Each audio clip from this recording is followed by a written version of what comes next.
Salut tout le monde, c'est David pour la chaîne Monsieur Caméra et si vous regardez cette vidéo, c'est certainement que vous venez de finir de visionner mon test complet sur la BMPCC 4K. Si ce n'est pas encore le cas, il vous suffit de cliquer juste ici. Pour cette capsule, je vais vous expliquer pourquoi et par rapport à mon utilisation, je préfère mon Panasonic GH5S, voire même tout autre boîtier DSLR par rapport à ma BMPCC 4K. C'est parti!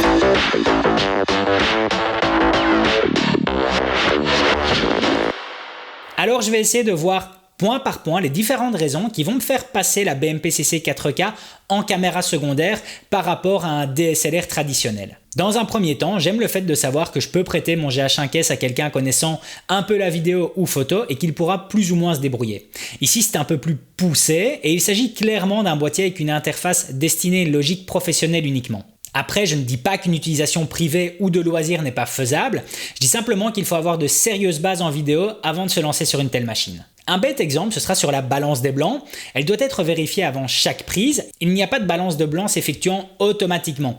Il faut soit la changer manuellement ou la confirmer via un carton gris. La prise en main, même si elle est bonne sur cette BMPCC 4K, n'a pourtant pas son équivalence face à mon GH5S. Je n'ai pas la même ergonomie.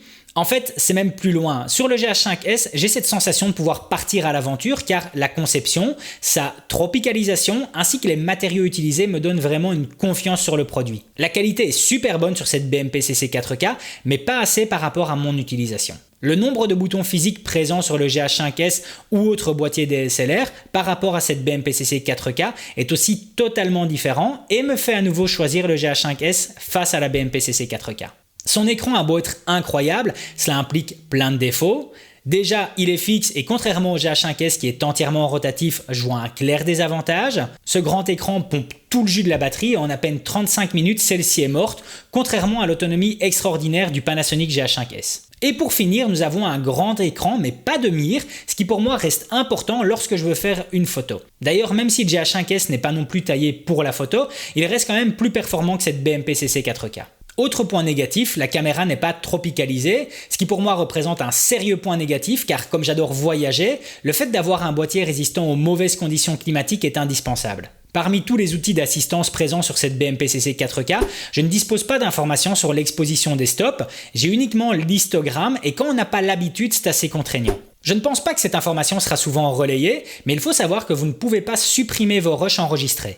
Ça peut paraître bizarre, mais il y a une explication technique à ça. Par rapport au codec d'enregistrement, il n'est pas forcément aisé de mettre au point une gestion des emplacements de mémoire. Je m'explique. Si vous enregistrez 10 clips et que vous supprimez le 2e et le 8e, eh bien votre caméra actuelle, elle va reprendre pour le 11e rush une partie de l'emplacement du 2e et du 8e, plus un 11e si votre plan est plus long que le 2e et le 8e réunis. Ici, comme les codecs sont assez lourds, ça devient beaucoup plus difficile à gérer. Et puis aussi parce que dans le domaine du long métrage, on n'efface jamais durant le tournage. Comme j'aime souvent tourner à main levée, j'utilise assez fréquemment le 120 images secondes qui est bien présent sur cette BMPCC 4K, mais avec un crop de x2 au niveau du capteur, ça devient littéralement impossible d'avoir un plan large à 120 images secondes car le crop vient tout annuler. Chose que je n'ai pas avec mon GH5S et puis je peux même monter jusque 240 images secondes si j'en ai envie. À part si je tourne au format RAW, je peux quasiment faire une croix sur le plan que je viendrai de filmer avec la BMPCC 4K en cas d'arrêt du boîtier. Avec le GH5S, même si le boîtier se coupe, je n'aurai aucun souci à exploiter le plan filmé. Alors ici, ça ne me concerne pas vraiment car je fais de toute façon sans avec mon GH5S, mais cette BMPCC 4K ne dispose pas de stabilisation interne, ce qui en ennuiera à mon avis plus d'un. Aussi, après un simple petit test, je trouve le rolling shutter du GH5S un poil plus performant que la BMPCC 4K, mais je veux quand même bien votre avis sur cet exemple en commentaire. Ces raisons ne sont pas là pour démolir la BMPCC 4K ou la critiquer, non, pas du tout. Je vous explique juste des faits par rapport à mes besoins au quotidien qui font que je ne pourrais pas me permettre de posséder uniquement cette caméra. Je l'adore, mais elle est vraiment complémentaire, voire secondaire à mon setup actuel. Voilà, c'en est tout pour aujourd'hui. Si la vidéo vous a plu, n'hésitez pas à mettre un pouce bleu, ça me fait super plaisir. Et puis surtout à vous abonner à la chaîne pour être tenu au courant des prochaines sorties. A plus!